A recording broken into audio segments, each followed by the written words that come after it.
Koliko je pa tukaj input vaše skupnosti pri samem, ko boste razširjali igro, ko bo več expansionov, pač več idej boste rabili, ne bo vedno dovolj samo tisti initial think tank, a ne?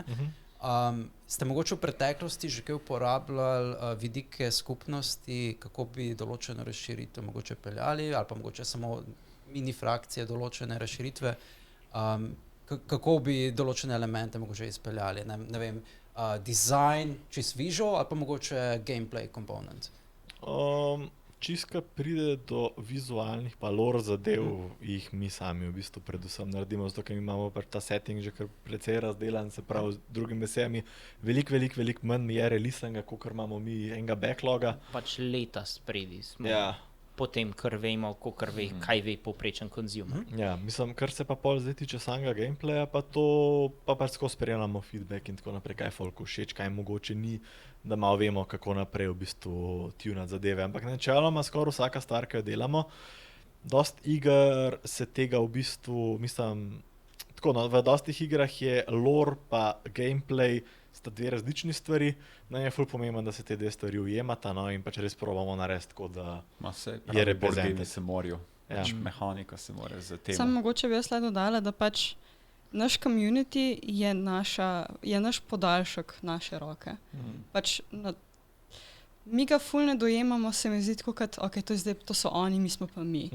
Realno določeni ljudje, jaz jih pač poznam po imenu, pač z njimi se pogovarjam v private chatih, to so pač ljudje, ki so naši frendi rata, tako da jih ne upoštevamo, definitivno ni the case. Mi jih skozi poslušamo, skozi gledamo, beremo, kaj pač oni pišejo, ker je včasih pač ful zabavno, ker recimo mi jim tudi pogosto jim vržemo pač cookije, ne. Ok, vržeš tle, ne vem, en delček, četrtino slike novega dizajna. Zdaj pa ugotavljate, kaj ste lih kar videli, ne, in pač imaš tam cel conversation okoli tega, to je zih volk, ne, recimo tale, kaj je ven prišel, ne, smo dali najprej črno silhueto. Pač folk je pisal, to je konj, to je pes, to je mačka, to je tiger, to je zih, ne vem, frog, whatever. Zadaj kokice, pa se smejiš. Ja, in pač uživaš v tem, mogoče kakšna stvar ti celo pade v glavo in si tako, čakaj, they have a point, pač let's do this. Če neč drugega dobiš nove ideje za naprej, a ne? Tudi njo smo prvič revili na enem streamu, smo jo imeli tako le v ozadju. Ja. Če si opazil, folk tako po unmu streamu, what is that? Pa tako prinske in tako čisto zablran, tako iz ozadja. Tako 4 piksle. Tako, I don't recognize this silhouette. Ja, mogoče pač se res feedback najbolj uporablja na tem, kar že imamo.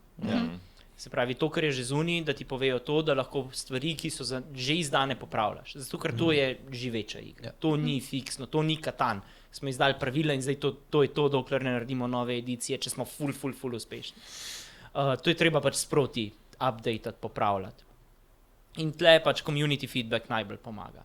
Kar se pa tiče za naprej, je pa res tako, kot je Tjaša rekla. Kakšna ideja, ki si jo zapišeš, pa razmisliš, kako bi to inkorporiral in mogoče se bo to videlo čez 2-3 leta v kakem dizajnu. Pa tudi fajn je, veš, ko vidiš, kaj si folk želi. Recimo, mi imamo zdaj pač 4 glavne frakcije. Smo dodali še onje, pa še gobline. Gobline smo recimo dobili feedback, pač je folku noro všeč. Nismo rečno, če announcali pred Northern Windom. So bili čist novi in pač smo očitno zadeli. Folk je bil ful všeč in zdaj recimo hočejo Goblin Riderja, ne? Nizga mounted Goblin modelčkem, pač vemo, da ga bomo naredili 100%. Če je kdo spremljal Kickstarter kampanjo, je sigurno videl klice za Goblin Riderja. Ja.